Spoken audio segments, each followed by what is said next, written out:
This building right here is one of two remaining slave cabins here at Oakland Plantation.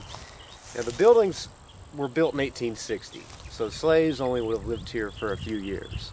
So for most of the history of this building, it was the home of sharecroppers or tenant farmers. Now the sharecroppers didn't own any land. They lived here and they had to turn over a portion of their crop to the Prudhomme family. And being a sharecropper was a very tough way to get ahead, because you might work an entire year and let's say the boll weevil wiped out the cotton crop, then all of that year's worth of labor is for nothing. And so for that very reason, you had large numbers of sharecroppers and tenant farmers here in the South migrating up to places like Detroit and Chicago to work in factories. Now there continued to be people living in here in the 1950s, but it was around that time when the Prudhomme family started acquiring tractors. And once they mechanized, then that put the sharecroppers out of work for good. So whatever few remaining sharecroppers or tenant farmers were here around the 1950s, once tractors came in, they were forced to move elsewhere. This building was full of all sorts of dry goods and medicine and combs and toothbrushes. So basically anything that someone needed was right here in this building. Later on, the building became a service station, and for many years it was a post office. And since the sharecroppers and tenant farmers didn't have cash, they would acquire things here on credit. So at the end of the year when the cotton was picked, they had to settle their debt with the landowner, and they also had to settle their debt here at the plantation store. So like I said earlier, it was a very difficult way to make a living as a sharecropper. Now our tour has brought us to Magnolia Plantation, the second unit of Cane River Creole National Historical Park.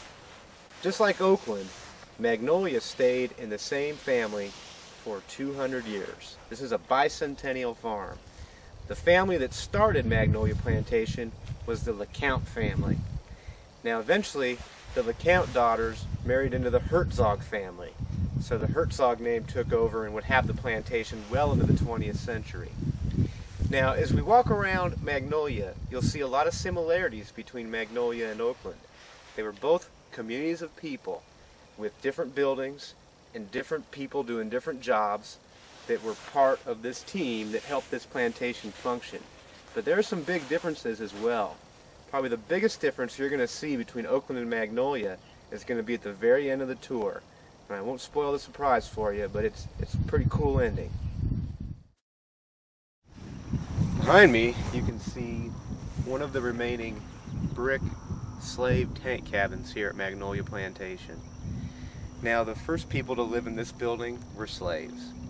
But for most of the history of these buildings, just like at Oakland, they were the homes of sharecroppers and tenant farmers.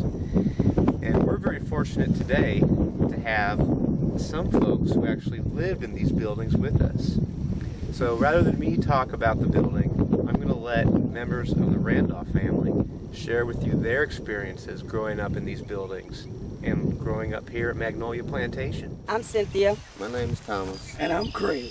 We lived in this house when we was coming up. My mother worked for the Herzogs. She worked in the big house, but this was our main house that we lived in. We played in here and we did everything. We had fun. My mom took care of us. It was hard, but she took care of us, and so we had a good time on the farm and stuff, on the plantation and stuff. So we just made do what we had to do here to survive. All right, now we're in the Magnolia Plantation store, and rather than me tell you about it, I'm going to turn things over to the Randolph family. So here's Thomas Randolph, and just tell us a little bit about what you remember about this building. Well, in this store, we used to come through the front door.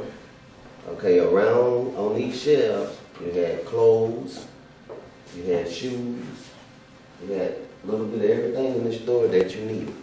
So here we are again inside the Magnolia Plantation store. And just like the store at Oakland, this building was constructed after the Civil War. And it was the general store for the people that lived here. The sharecroppers and the tent farmers and their children would come here, and like you heard the Randalls say, they'd get candy and sodas and clothes and shoes and just about anything you needed was right here on these shelves. And today it's kind of bare in here, but like the Randolph said, every shelf was full, stuff was hanging from the ceilings.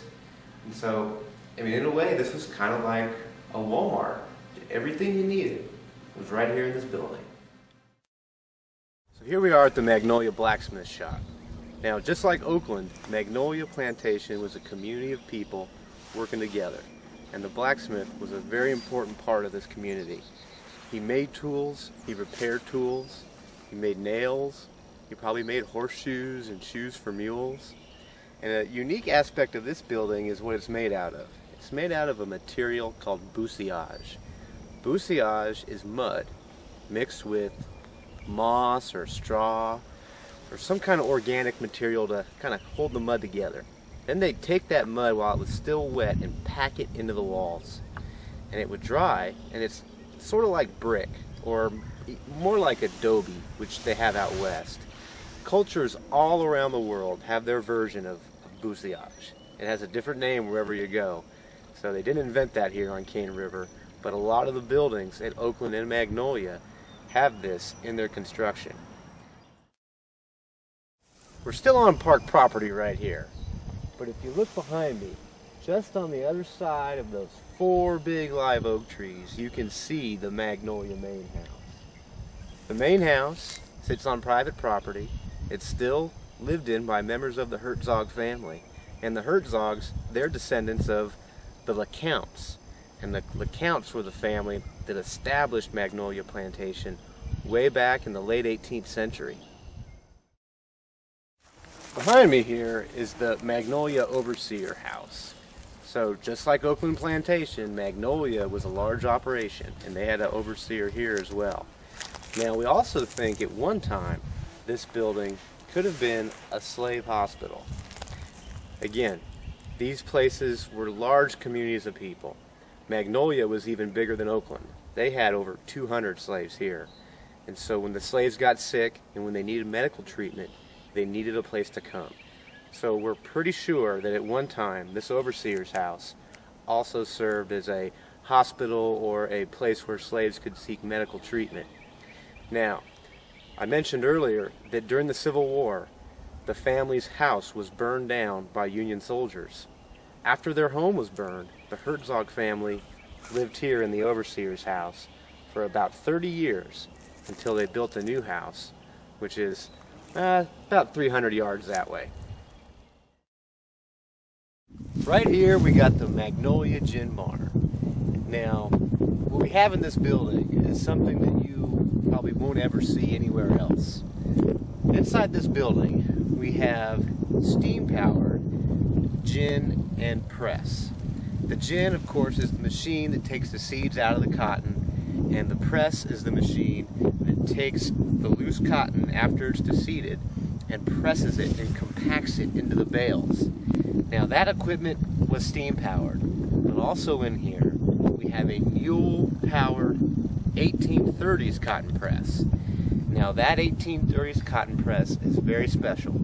There's only just a few of its type still in existence, and we think that the cotton press right inside that building might be the only one of its type that's in its original location. Well, that wraps up our tour of Cane River Creole National Historical Park. Hope you enjoyed both Oakland and Magnolia, but the best way to enjoy the park is to come here and visit the sites and talk with a ranger and really get to feel the history all around you. So I encourage y'all to make a trip down to Cane River, Natchitoches Parish, Louisiana, and come visit our national park down here. We'll see y'all later.